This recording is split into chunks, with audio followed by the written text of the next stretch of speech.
در هفته‌های اخیر گزارش‌های متعددی منتشر شده که نشون میداد شماری از کشته‌ها، زخمی‌ها و بازداشتی‌های اعتراضات دی‌ماه ورزشکارانی آماتور یا حرفه‌ای در سطوح مختلف بودند. این مسئله واکنش کمیته جهانی المپیک رو هم به همراه داشته، اما به راستی ورزشکاران چه رشته‌هایی در این اعتراضات آسیب دیدند و چند نفر از اونها جان باختند؟ برای پاسخ به این سوالها با مهمان بعدی باید گفتگو بکنیم. رضا گودری، عضو پیشین تیم ملی رزمی و عضو اتحادیه عکاسان و ورزش نویسان جهان با ما. به ما بگید که چه نقش ورزشکاران اینجا چه بود و چه آمار و ارقام به شما چه میگه؟ درود و عرض ادب خدمت شما و بینندگان عزیز.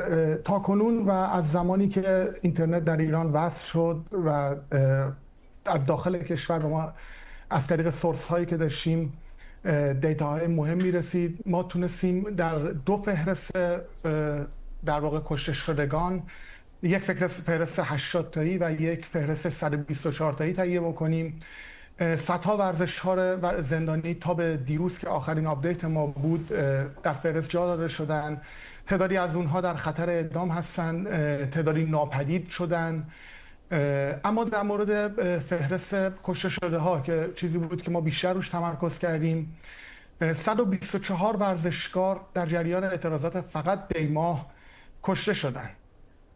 حدود 30 ورزشکار دیگر خارج از لیستی که ما منتشر کردیم و جمع‌آوری کردیم همچنان هستن. ما شواهد اولیه و شواهد میدانی داریم که تایید میکنه اونها هم نیز کشته شدن، اما به خاطر اون فیلترهای سختگیرانه‌ای که روی راستی آزمایی داشتیم فعلا اونها رو در آمار رسمی منتشر نکردیم. باید بگم که متاسفانه یا خوشبختانه، متاسفانه به خاطر اینکه ما این عزیزا رو داریم از دست میدیم و خوشبختانه به خاطر اینکه به این اطلاعات داریم دست پیدا میکنیم و اونا رو فهرست میکنیم روز به روز و شاید بهتر بگم ساعت به ساعت، این افراد و این نامها در حال افزایش هستن. مربوط به چه رشته‌های ورزشی میشن خودتون که پیگیری کردین؟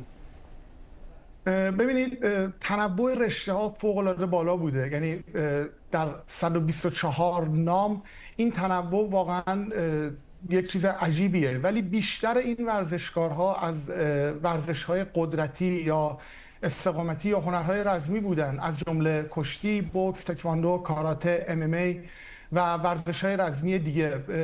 ورزشکارهایی که در این رشته قرار دارن همونطور که ما میدونیم از تناسب اندام و فیزیک مناسبی برخوردارن. بر اساس اطلاعاتی که ما از شاهدان میدانی و شاهدان عینی گرفتیم، در میدان، در خیابان، نیروهای سرکوبگر وقتی این فیزیک و این جسارت این ورزشکارا رو می‌دیدن، به صورت هدفمند شلیک به این ورزشکارها رو، به این افراد رو تو اولویت قرار میدادن.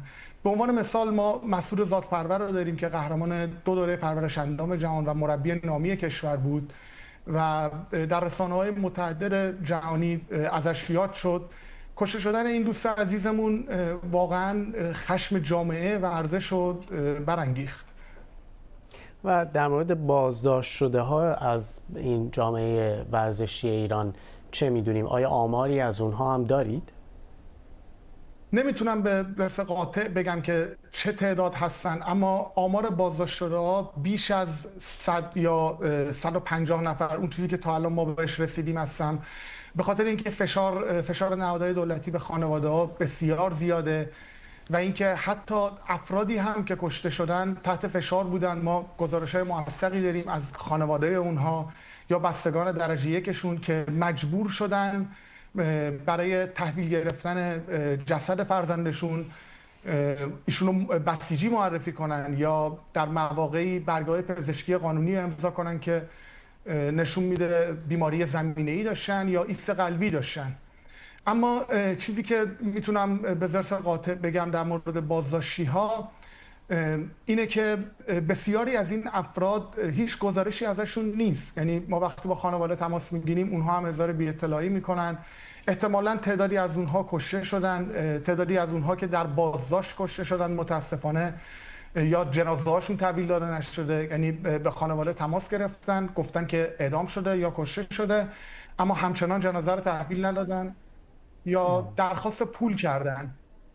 اما چیزی که این وسط هستش فشار بر روی ورزشکارها، بر روی خانواده ها، چه اونهایی که کشته شدن چه اونهایی که در بازداشت هستن است و متاسفانه تعداد بسیاری از این ورزشکارها حکم گرفتن و در خطر اعدام هستن.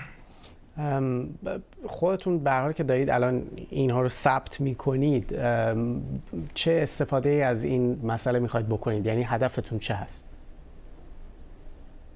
ببینید، هدف اول ما خب فهرست کردن این هاست، اینکه جامعه جهانی، فدراسیون های متعدد و کمیته بین‌المللی المپیک و حتی مردم عادی، اونهایی که خارج یا داخل ایران هستن، بدونن که دقیقاً چه آماری هسته، چه آماری صورت گرفته، چه در مورد کشته شده ها و چه در مورد بازداشتی ها و مفقود شده ها. اما هدف اصلی ما فشار به نهادهای بین‌المللی ورزشی مثل کمیته بین‌المللی المپیک، فیفا، اتحادیه جهانی کشتی و سایر فدراسیون ها هستش. چیزی که هستش، بسیاری از این ورزشکارها رتبه های بین‌المللی یا رتبه های جهانی یا حداقل در سطح کشور یا استان مدال داشتن. این بدین معنیه که اسم این افراد در فدراسیون های مربوطه که زیر مجموعه فدراسیون های جهانی هستن قبلا ثبت شده و این موضوع مهمه. هدف اصلی ما همونجور که گفتم فشار به نهادهای بین‌المللی. درست کاری که مانند جنگ اوکراین و روسیه شد، اگر شما به اخبار نگاه کنید، در اوایل حمله نظامی روسیه به اوکراین کشور روسیه مشروعیتش از روی ورزش برداشته شد. البته این بدین معنی نبود که ورزشکاران روسی نمیتونستن در مسابقات یا در میدان‌های بین‌المللی شرکت کنند. میتونستن، اما نمیتونستن از پرچم روسیه استفاده کنن. چیزی که ما امروز بهش نیاز داریم توجه ویژه فدراسیون ها و نهادهای حاکم بر ورزش، به ویژه کمیته بین‌المللی المپیک هست، به خاطر اینکه تا قبل از اینکه این اعدام ها بخواد بیشتر بشه یا تعداد بیشتری از این ورزشکارها کشته بشن، ورزش ایران رو به صورت کامل تعلیق کنه. ممنونم از شما رضا گودری، عضو پیشین تیم ملی رزمی و عضو اتحادیه عکاسان و ورزشی نویسان جهان.